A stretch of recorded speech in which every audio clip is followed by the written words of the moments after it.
Selamat datang di channel Ye Chen Ping Mania. Terima kasih kepada Tuan Rahim Awang dan Tuan Moh Ridwan yang sudah berlangganan di channel Ye Chen Ping Mania. Semoga dilancarkan rezekinya dan diberikan umur panjang yang penuh keberkahan. Terima kasih kepada semuanya yang sudah like dan subscribe. Semoga selalu diberikan kesehatan dan kesuksesan. Penguasa Istana Naga Langit bab 5085 sampai bab 5087. Hei, kamu telah menyinggung pavilion Tianyuan, dan sekarang kamu telah pergi dan membuat marah Aula Syura juga. Aku rasa kamu tidak akan bisa bertahan di surga kedua lebih lama lagi. Mo Qingyun menghela nafas.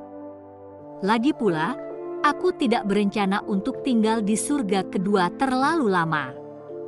Dengan kekuatanku, aku bisa menangani surga ketiga dengan baik.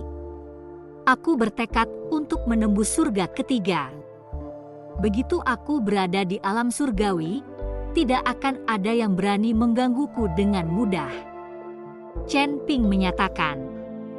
Di bawah langit kedua, Chen Ping tidak mempunyai teman, bahkan Master Shi pun tidak memedulikannya. Segala sesuatunya tergantung pada dirinya sendiri. Namun begitu dia berhasil mencapai surga ketiga, dia akan punya banyak teman di alam surgawi. Setan angin, setan darah, setan bayangan. Leluhur Shen Wen, iblis arai. Taois Wuji, Taois Wei, keduanya abadi dari kuil lain surga keempat. Lalu ada Nan Batian, Li Chunfeng, Shen Xian, dan Enyusha yang telah ditaklukkannya di tangga Dedeng. Mereka semua adalah makhluk abadi dari surga ketiga atau di atasnya, dan mereka telah berjanji untuk melayaninya selama 300 tahun. Begitu Chen Ping mencapai surga ketiga atau lebih tinggi, dia tidak perlu terlalu berhati-hati dan terus-menerus menjadi sasaran. Membual, Mo Qingyun memutar matanya ke arah Chen Ping. Dia tidak begitu percaya Chen Ping memiliki kemampuan untuk mengenali orang-orang di alam surgawi di atas surga ketiga. Chen Ping hanya tersenyum, tidak berkata apa-apa lagi. Wajar saja jika Mo Qingyun mengira dia sedang membual. Saat ini di Aula Syura, seorang wanita berjubah putih duduk di aula besar, dengan 4 pria berpakaian hitam berlutut di hadapannya, gemetar. Maksudmu Sang Kun dibunuh oleh Chen Ping itu? Wanita berjubah putih itu bertanya dengan dingin. Ya, kami melihatnya dengan mata kepala kami sendiri, tidak salah, kata pemimpin pasukan berpakaian hitam itu. Kenapa? Kenapa Sang Kun mengejar Chen Ping?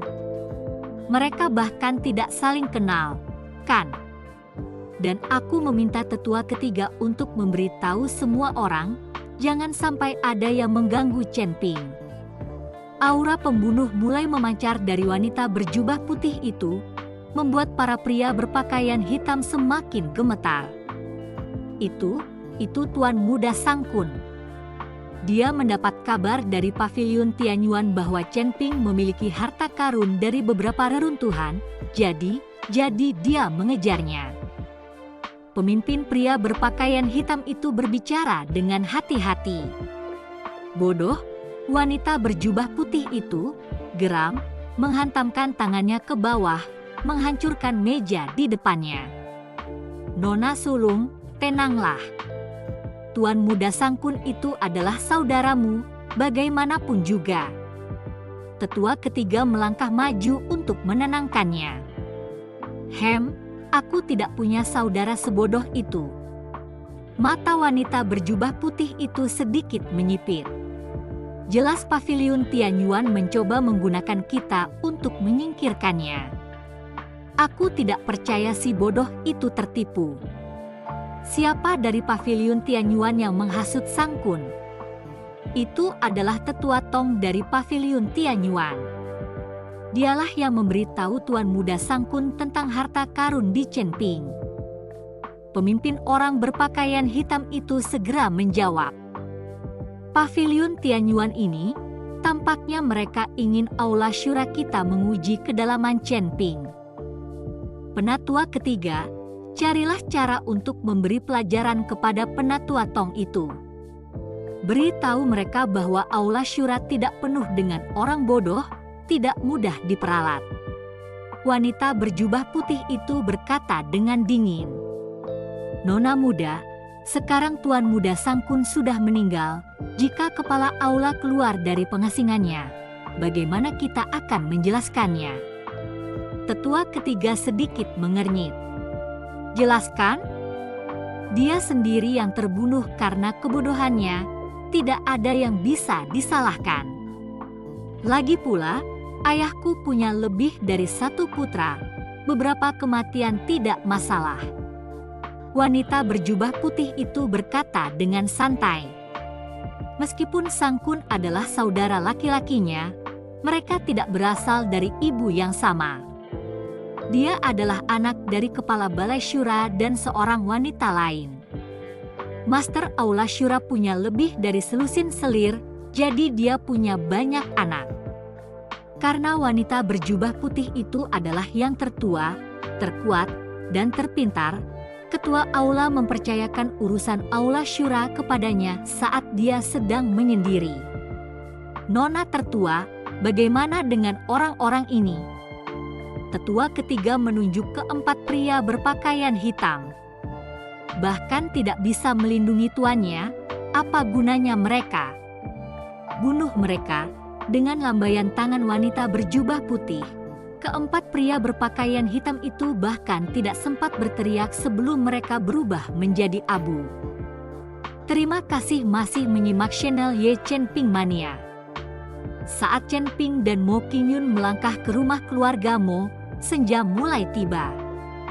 Di bawah atap yang diukir dan dihias, puluhan sosok telah menunggu selama beberapa waktu. Yang memimpin mereka adalah seorang pria berjubah brokat hitam, dengan alis tajam dan mata berbinar yang tidak bisa menyembunyikan kebencian di dalam dirinya, sepupu Mo Qingyun, Mo Qincheng. Mo Qingyun, kamu masih punya nyali untuk kembali? Apakah kamu menyadari bahwa karena kamu pergi tanpa izin, Paviliun Tianyuan telah memberi tekanan pada keluarga Mo kita?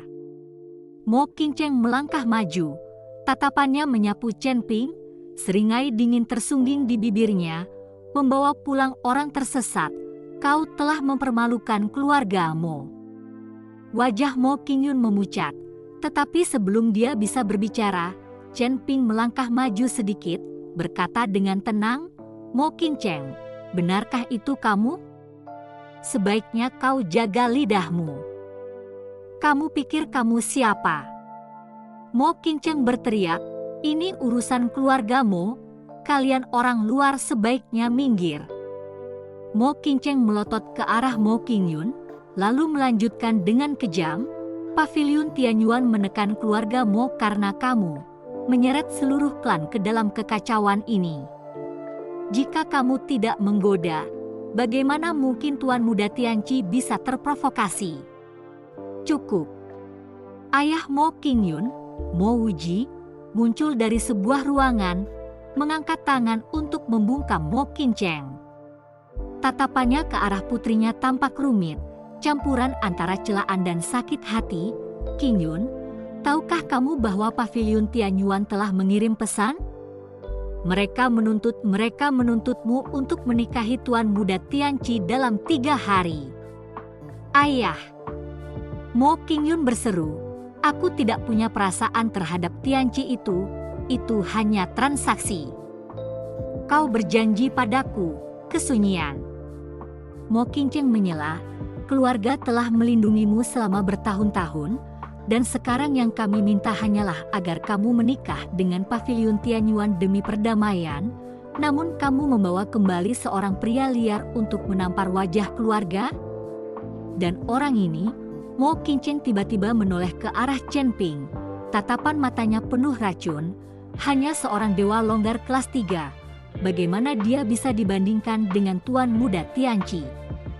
Beberapa tetua keluarga Mo menimpali, patriark, orang tak dikenal ini telah berurusan dengan Nona Qingyun, dan sekarang menyeret keluarga ini ke dalam bidikan paviliun Tianyuan.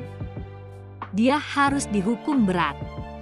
Benar, lumpuhkan kultivasinya dan serahkan dia ke paviliun Tianyuan sebagai permintaan maaf. Para tetua keluarga Mo semuanya menargetkan Chen Ping. Wajah Mo Wuji menjadi gelap, tangannya mengepal dan mengendur, dengan jelas menimbang untung ruginya. Chen Ping melihat ini, tiba-tiba terkekeh. Keluarga Mo terkenal sebagai klan bangsawan dari surga kedua, namun Anda mengorbankan kebahagiaan putri Anda demi perdamaian? Sekelompok pengecut yang tidak punya nyali, dan Anda berani berbicara tentang kehormatan. Kurang ajar.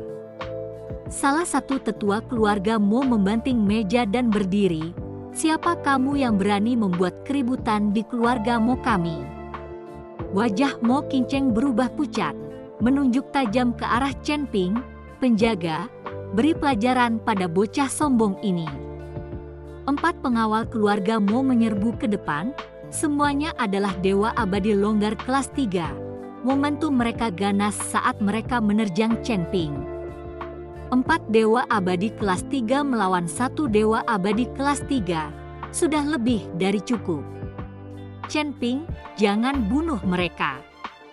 Mo Qingyun tidak mengkhawatirkan Chen Ping, hanya mengingatkannya untuk tidak membunuh. Bagaimanapun juga, mereka adalah orang-orang keluarga Mo. Mendengar perkataan Mo Qingyun, anggota keluarga Mo lainnya menatapnya dengan pandangan tidak setuju. Jelas, maksud Mo Qingyun adalah bahwa 4 dewa abadi kelas 3 dari keluarga Mo tidak akan mampu mengalahkan Chen Ping sendirian. Chen Ping mengangguk pada Mo Qingyun, lalu, tanpa mengangkat kelopak matanya, melambaikan tangan dengan santai. Ledakan. Keempat pengawal itu seakan menghantam dinding tak kasat mata, terlempar mundur serentak, menghantam keras pilar-pilar aula, dan memuntahkan darah. Apa? Pupil mata Mo Qingcheng mengecil.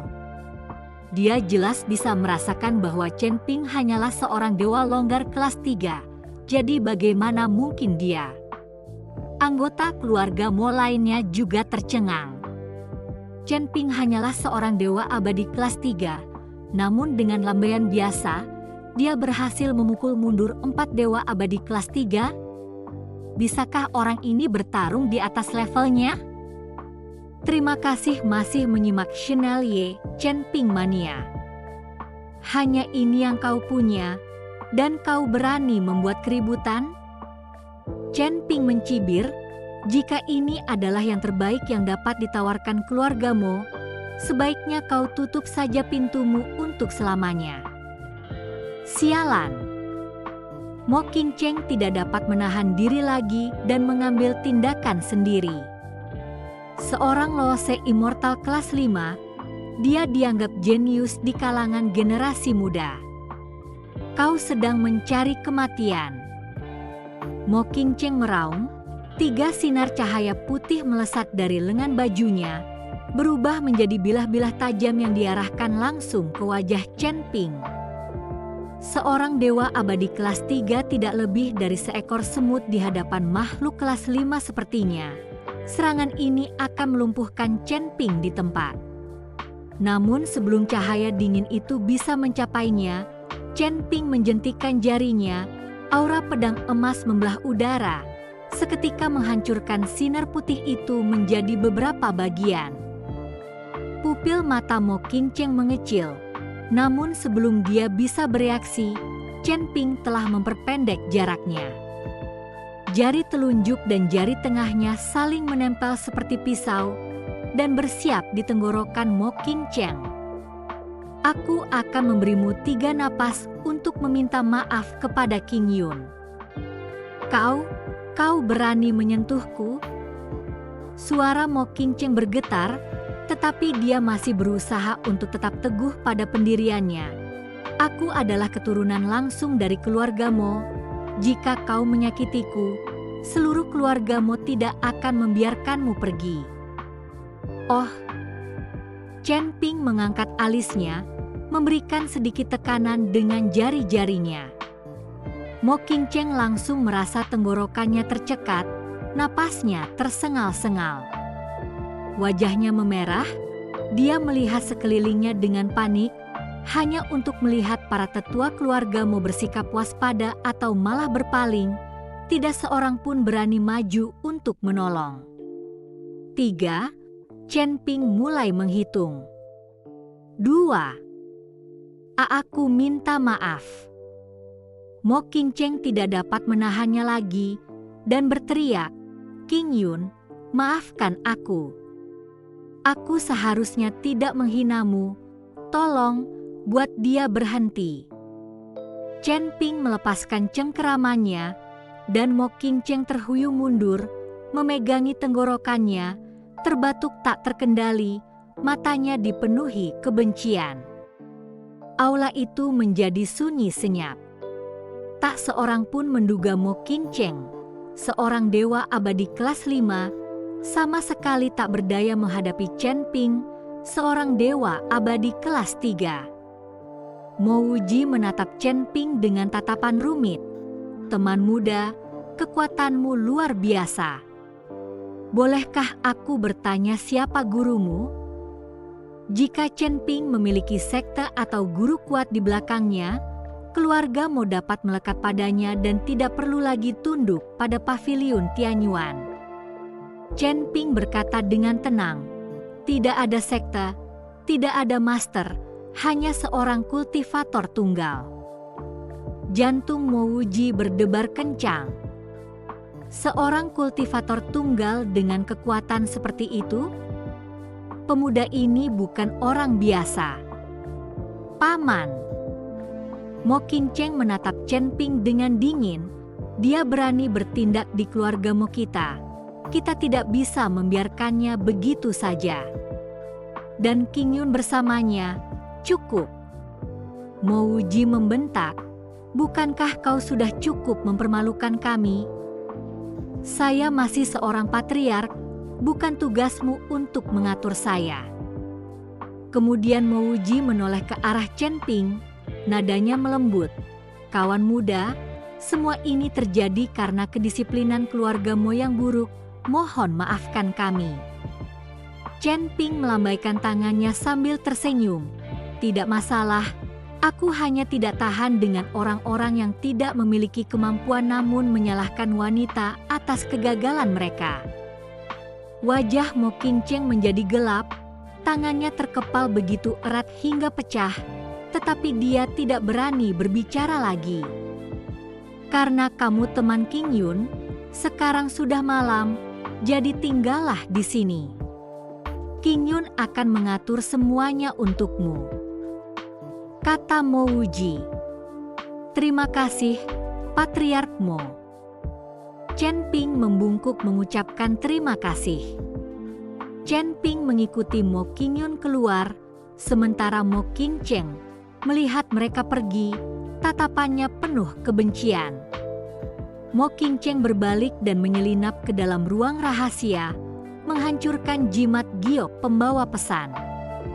Beberapa saat kemudian, sesosok bayangan muncul, tak lain adalah Penatua Tong dari paviliun Tianyuan. "Tuan muda Mo, apa kabar?" Penatua Tong bertanya dengan senyum sinis. Mo Qingcheng menggertakkan giginya. Mo Qingyun sudah kembali, tapi dia membawa seorang pria bernama Chen Ping dan kekuatannya agak aneh. "Saya tahu, jangan remehkan Chen Ping," kata Penatua Tong. "Penatua Tong, kemunculan tiba-tiba orang ini, apakah akan memengaruhi peluangku untuk menjadi kepala keluargamu?" Mo Qingcheng bertanya dengan mendesak. "Seharusnya tidak. Chen Ping tidak akan tinggal di keluarga Mo selamanya. Lagi pula, besok aku akan menemani Tuan Muda Tianqi berkunjung langsung. Kamu hanya perlu..." Suara-suara konspirasi itu perlahan memudar. Bersambung.